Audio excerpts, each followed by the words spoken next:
Hi అందరికీ. ఈరోజైతే చాలా టేస్టీ అండ్ సింపుల్, అసలే సమ్మర్ కదా, సగ్గుబియ్యంతో రకరకాలుగా చేస్తూ పిల్లలకి ఇవ్వండి. ఈరోజైతే సగ్గుబియ్యంతో కిచిడి. నార్మల్ కిచిడి కన్నా ఒక్కసారి సగ్గుబియ్యం కిచిడి అలవాటు అయితే చాలా ఇష్టంగా తింటారు అండ్ పిల్లలు ఇష్టంగా తినేలాగా సాఫ్ట్గా చేసుకుందాము. ఖచ్చితంగా ఒక్కసారి ట్రై చేయండి, చాలా సింపుల్. నైటే నేనైతే 1 కప్పు సగ్గుబియ్యం నానబెట్టేసి నెక్స్ట్ డే మార్నింగ్కి పెట్టేసుకుంటాను నైటే. నెక్స్ట్ ఇక్కడ 2 టేబుల్ స్పూన్ పల్లీలు, 4-5 బాదం పప్పులు మంచిగా రోస్ట్ అయిపోయిన తర్వాతకి ఒక 1 స్పూన్ వరకు పుట్నాలు, 2-3 వెల్లిపాయలు, నువ్వులు ఖచ్చితంగా ఉండాలి. ఇదే ఈ సగ్గుబియ్యం కిచిడి మొత్తానికి మెయిన్ ఫ్లేవర్ తెచ్చేదండి. మీకు కావాలంటే ఇంకా జీడిపప్పులు ఒక 2-3 కూడా వేసుకోవచ్చు. మంచిగా రోస్ట్ చేసుకొని తర్వాతకి తీసి పక్కన పెట్టేసుకోండి. అదే ప్యాన్లో కొంచెం ఆయిల్, ఒక 2 టేబుల్ స్పూన్ ఆయిల్, కొన్ని పోపు దినుసులు, చిన్న పచ్చిమిర్చి వేయినట్టు పిల్లలతో మళ్ళీ తినలేరు అనేసి కొంచెం కరివేపాకు, ఒక చిన్న ఆనియన్, 1/2 కప్ ఆనియను, 1/2 కప్పు సన్నగా కట్ చేసుకున్న క్యారెట్ ముక్కలు, గ్రీన్ పీస్, పొటాటో.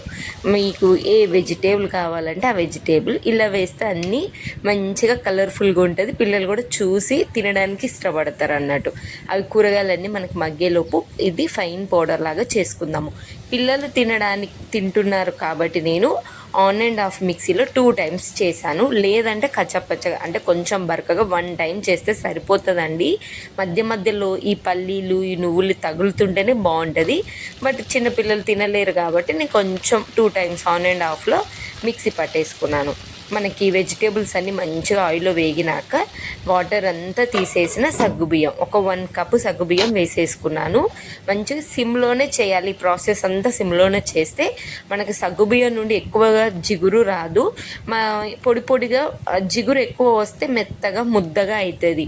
సిమ్లో పెట్టేసి కుక్ చేసుకున్నారు అనుకోండి, స్లోగా నిదానంగా అన్నీ మగ్గిపోతాయి అన్నట్టు. అప్పుడు పొడి పొడిగా వచ్చేస్తుంది.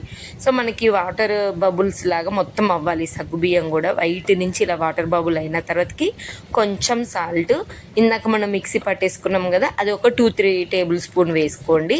కొంచెం రెడ్ చిల్లీ, ఇంకొంచెం ఆర్గానో లేకుంటే ధనియా పౌడర్ వేసుకోండి. ఇంకొంచెం మీకు రెడ్ చిల్లీ ఫ్లాక్స్ లేకుంటే కొద్దిగా పించ్ అంత కారం. ఎక్కువ కారం ఉండొద్దు, మైల్డ్గా ఉంటేనే సరిపోతుంది. నేను ఈ పౌడర్ మిక్సీ పట్టేటప్పుడు కూడా ఒక 1/2 పచ్చిమిర్చి వేసినట్టు అంతే. ఇంకా ఎక్కడ నేనేం లేదు, 1/2 పోపులో వేసాను, 1/2 మిక్సీ పట్టేటప్పుడు వేసాను, కొంచెం రెడ్ చిల్లీ ఫ్లాక్స్ వేసాను అంతే. ఇంకా చూసారు కదా ఎంత పొడి పొడిగా కలర్ఫుల్గా ఉందో, చాలా టేస్టీగా ఉంటుంది. మా పిల్లలకైతే సగ్గుబియ్యం కిచిడి చాలా ఇష్టము అండ్ వెజిటేబుల్ కూడా ఇష్టంగా తింటారు. ఇలా చేస్తే ట్రై చేసి ఎలా ఉంది ఏంటని కామెంట్ బాక్స్లో షేర్ చేసుకోండి.